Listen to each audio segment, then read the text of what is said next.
Hi, this is Matthew Crider, and I'd like to talk about one of the biggest mistakes that I see in estate planning. And simply put, it's not having an estate plan at all.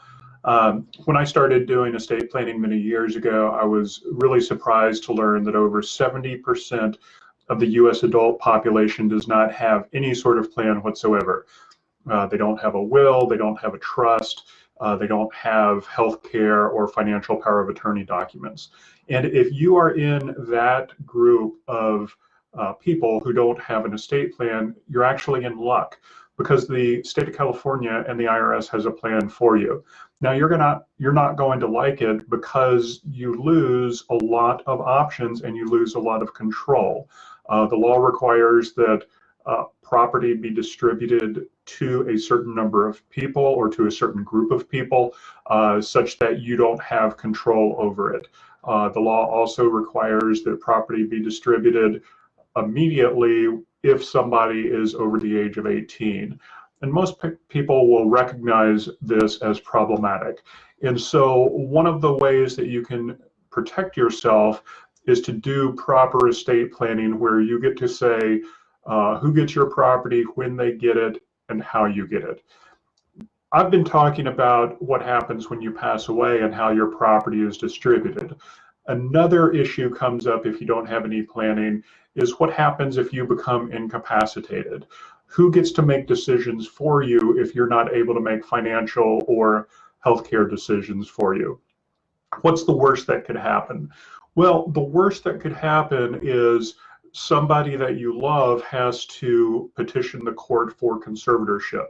We're going to talk in a later video about all of the details of conservatorships and how they work. But for now, just know that every major decision that might need to be made for you would have to go in front of a judge. And so the judge would be the person who gets to make the decisions about how, where you live, whether your house can be sold, and so on. The judge will also make the decision about who gets to make the other financial and healthcare decisions for you, who's going to stand in your shoes and make the decisions about undergoing medical treatment, going to a doctor, who your doctor is, what bills to pay, how and when, and so on.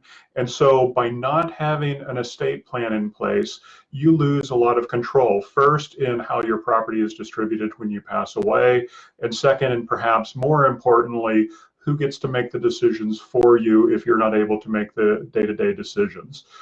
So we help people get a plan in place so that they can protect themselves and their loved ones. If you'd like to learn more, there are two links that you could click in the text below. The first will take you to our scheduling page. You could schedule a one-on-one telephone conference or video call with me immediately. The second is a guide where you can learn all of the 10 most gruesome estate planning mistakes, or the 10 most common estate planning mistakes that I see day to day. We have a printed guide. You're welcome to download it. It's free. There's no charge. And so just wanted to share this with you today. My name is Matthew Crider. I appreciate your time in watching, and I look forward to talking with you soon.